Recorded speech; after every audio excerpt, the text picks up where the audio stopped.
Master minds commerce చదవాలనుకునే 10th inter విద్యార్థుల తొలి ఎంపిక. ఒక ఇంట్రెస్టింగ్ ఇష్యూ మాట్లాడుకుందాం. సినిమా విషయం పక్కన పెడితే ప్రతి మనిషికి ఆర్ట్ ఫీల్డ్లోకి రావడానికి అది ఏదైనా ఆర్ట్ ఏదైనా సరే ఏదో ఒక మూమెంట్ ఇన్స్పిరేషన్ అవుద్ది. ఒక చిరంజీవి గారి సినిమా చూసో, లేదంటే ఒక బాలసుబ్రహ్మణ్యం గారి పాటనో, ఒక ఇళయరాజా గారి ట్యూనినో, ఒక్కొక్కరు ఒక్కొక్క ఫీల్డ్లోకి ఎంటర్ అవుతారు. సో శ్రీనివాస్ కశ్యప్ని సినిమాలోకి ఈ ఆర్ట్ ఫీల్డ్లోకి లాగిన ఆ క్షణం ఏంటి, ఆ ఇన్స్పిరేషన్ ఏంటి? నార్మల్గా అయితే మీరు అన్నట్టు ఆల్రెడీ చిరంజీవి గారి పేరు వాడారు కదా. సో నిజంగానే మెగాస్టార్ అనేది వన్ ఆఫ్ మై, అంటే ఈ స్క్వీజ్ అట్రాక్ట్ చేసిన అదైతే మెగాస్టార్ అనేది నన్ను తెలిసిన అందరికీ తెలుసు. ఎందుకంటే నన్ను అంటే ఎప్పుడైనా నిక్ నేమ్ కూడా చిరు అనే పిలిచే రోజులు కూడా ఉండేది. ఓకే, అంటే అంత పిచ్చిలో ఉండేది.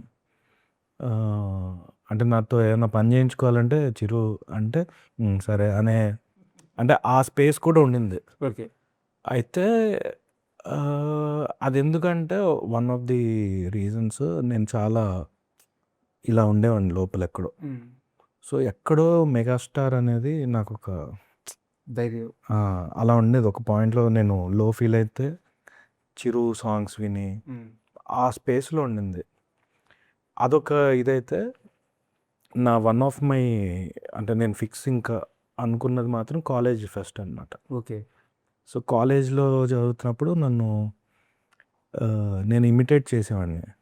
అది యాక్టర్స్ అనుకోండి, లేకపోతే ఎవరుంటే వాళ్ళని, ఎవరైనా కొంచెం యూనిక్గా మ్యానరిజమ్స్ ఉంటే ఇమిటేట్ చేసేవాడిని. నన్ను ర్యాగింగ్లా చేసేవాళ్ళు. ఓకే. నన్ను ర్యాగింగ్ చేసి ఇది బోరింగ్, ఇవన్నీ అడగద్దు, నేను కావాలంటే ఎంటర్టైన్ చేస్తా అని నేనే వాళ్ళకి ఆప్షన్స్ ఇచ్చేవాడిని. సో దానివల్ల ఏమైందంటే ఆ ఇమిటేట్ చేస్తూ చేస్తూ కొంచెం ఆ సీనియర్స్ బ్యాచ్లో కొంచెం మనం తెలిసామన్నమాట. అరే వాడెవడు చేస్తారంటే రమ్మన్నాడు. రోజు ఒక్కొక్క బస్సులోకి వెళ్ళి ఏం కావాలి అన్నట్టు ఏదో మనం పెద్ద పర్ఫార్మర్స్ లాగా చేసేవాళ్ళం ఏదో ఒకటి. వాళ్ళు ఎంటర్టైన్ అయ్యేవాళ్ళు. యాన్యువల్ డే అనేది ఫెస్ట్ ఏదో పెట్టేసరికి దాంట్లో నేను రిహార్సల్స్ లాగా ఉంటాయి కదా, ఆడిటోరియం, చిన్న ఆడిటోరియం మినీ కాన్ఫరెన్స్లో చేస్తుంటే సడన్గా జనం వచ్చేసేవాళ్ళు. ఇది ఆ బ్యాచ్ ఏంటంటే ఓన్లీ పార్టిసిపెంట్స్ అలౌడ్ అంటే మేము పార్టిసిపెంట్స్ అని లోపలికి వచ్చేవాళ్ళు. సో నేను చేసేది వాళ్ళు కిక్ ఫీల్ అయ్యి ఏదో ఫుల్ విజిల్స్ వేసేది. నాది అయిపోగానే అందరూ వెళ్ళిపోయేవాళ్ళు. అదేంటి పార్టిసిపెంట్స్ అంటే మూడు పోయిందని వెళ్ళిపోయేవాళ్ళు. సో అదేదో నాకు వెరైటీగా ఉండేది. ఏంటి మన గురించి అలా రావటం ఏంటి, అంత ఎంటర్టైన్ చేస్తున్నట్టున్నావు అని నేను. సో మెయిన్ యాన్యువల్ డే వచ్చింది.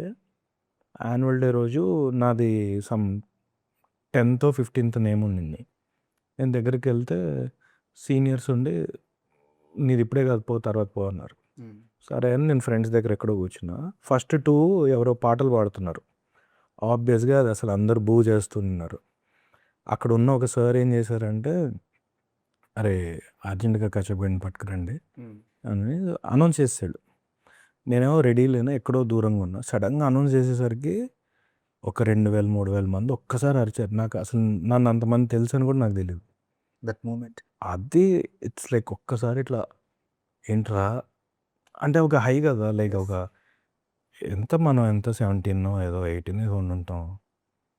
ఫస్ట్ ఇయర్ బీటెక్ బెరుగ్గా ఉండే రోజుల నుంచి బయటకు వస్తున్న రోజుల్లో సడన్గా ఒక కాలేజీ ఫెస్ట్లో మనం ఎక్కడో మూలకు కూర్చొని నాకు ఎప్పుడో తర్వాత అంటారా అని ఏదో జోకులు వేసుకుని ఉంటే సడన్గా కశ్యప్ అనేసరికి ఇలా అలర్ట్ అయ్యేసరికి ఒక్కసారి డల్గా ఉన్నోళ్ళు రమ్మని ఒక్కసారి ఇదేశారు. నేను స్టేజ్ ఎక్కుతూ ఉంటే అందరు ఇట్లా నా పేరు చేర్ చేస్తుండేసరికి పైకి వెళ్ళేసరికి ఆ మొహం మీద లైట్లు ఉన్నాయి. నాకు జనం కనిపించలే, అరుపులు వినిపిస్తున్నాయి.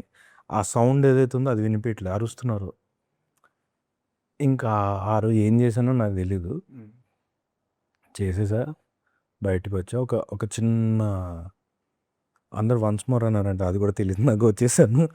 ఏమో అందరూ వన్స్ మోర్ అంటే నువ్వు చేయకుండా వచ్చావండి అన్నారా, నాకు తెలియదురా, ఏదో వచ్చేసాను. అంటే అక్కడ ఐ థింక్ ఆ రోజు బస్సులో కూర్చొని తిరిగి వస్తుంటే ఇట్లా బ్లాంక్ ఒక్కడనే కూర్చొని ఐ థింక్ దిస్ డే ఇది మనం అది ఎటు వెళ్తామో తెలీదు, అసలు సినిమా ఏం తెలీదు. I think this is my way, this is my goal అనేది ఆ రోజు ఫిక్స్ అయ్యా. బట్ ఆ తర్వాత ఏమీ ఈజీ లేదు గానీ but still super experience. Yeah!